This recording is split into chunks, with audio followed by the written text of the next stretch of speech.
Okay, listen. When purchasing a game in today's market, the sight of digital skins, outfits, loot boxes, and emotes is nearly unavoidable. Whether it's Fortnite's constant brand deals, Riot's predatory cosmetic system, or Apex Legends Battle Pass rewards, video game cosmetics seem to become more important than the gameplay itself. Personally, I often feel bombarded by all the endless options, microtransactions, and new cosmetic releases, and often this abundance easily overshadows the core gameplay. Because this flood of options always seemed like a more recent trend to me, I looked back into the history of video game cosmetics to find out where its actual roots lie and how it developed over the years. In the 1980s, video game cosmetics were nothing more than simple changes to a player's avatar, often adding little more than aesthetic flair, without any substantial impact on gameplay. Characters were held very simple, with no room for personalization. But with the arrival of more advanced hardware in the early 90s, the first seeds of cosmetic customizations were sown. One of the first games which actually allowed players to modify their character skins was Doom. While this wasn't a core feature of the game, it still offered a sense of individuality for the small community that took the time to modify the game's assets. True customization, however, didn't take off in the mainstream until the early 2000s, with the rise of PC gaming and especially the online multiplayer experience. The Sims was one of the most notable games in this era that made customization its core focus. Players could create and personalize their characters, building everything from individual outfits to homes. It was also very successful, which helped show the potential for deep customization in gaming, even when it didn't impact gameplay mechanics directly. It was here that the idea of cosmetics began to move beyond simple aesthetic choices and into a more lucrative business. If we fast forward to the mid-2000s, we see the rise of online multiplayer games, many of which would become the breeding ground for modern video game cosmetics. Titles like World of Warcraft began offering players a chance to customize their characters not only through in-game items, but also via microtransactions. You could suddenly spend real money to purchase mounts and cosmetic pets, making the purchase of cosmetic items a new way for developers to generate revenue. While these early microtransactions were modest at best, they foreshadowed the massive shift in the gaming industry that was going to take its toll on the players. The pivotal moment, in my opinion, for everything came in 2007 with the release of Team Fortress 2, which introduced a fully fledged system for in-game cosmetic items. TF2 made cosmetic items a central part of the game, offering hats and skins as rewards for players. To put it into perspective, most of the early items averaged at around $1 to $5. Some rare or limited items went for $15 to $20, and there was still an option to gain items through pure gameplay. Additionally, all items could be sold on the iconic Steam marketplace, which gave every item actual value and made everything an investment instead of a one-time money loss. Looking at the TF2 Steam marketplace today, the current cheapest items go for around 3 cents, while the most expensive item was just recently sold for around $6,500.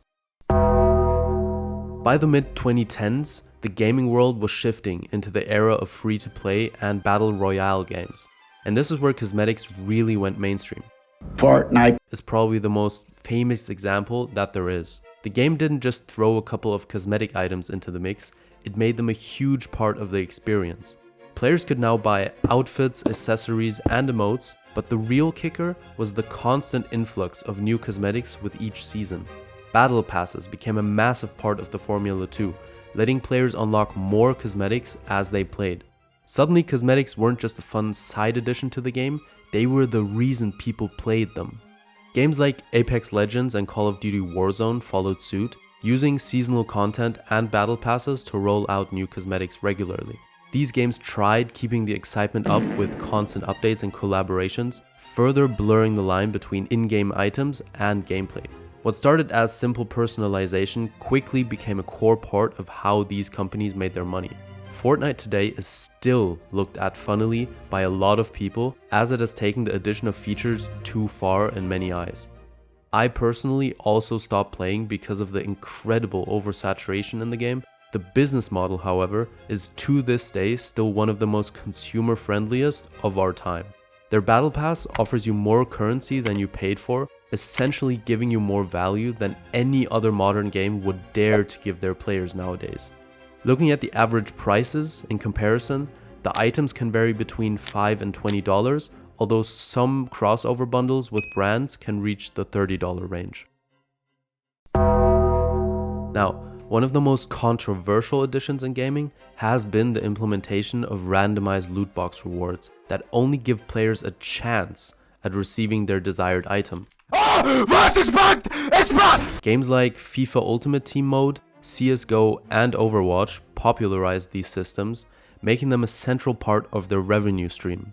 The appeal of loot boxes lies in their unpredictability, often leading players to spend more money than they wanted chasing rare cosmetics.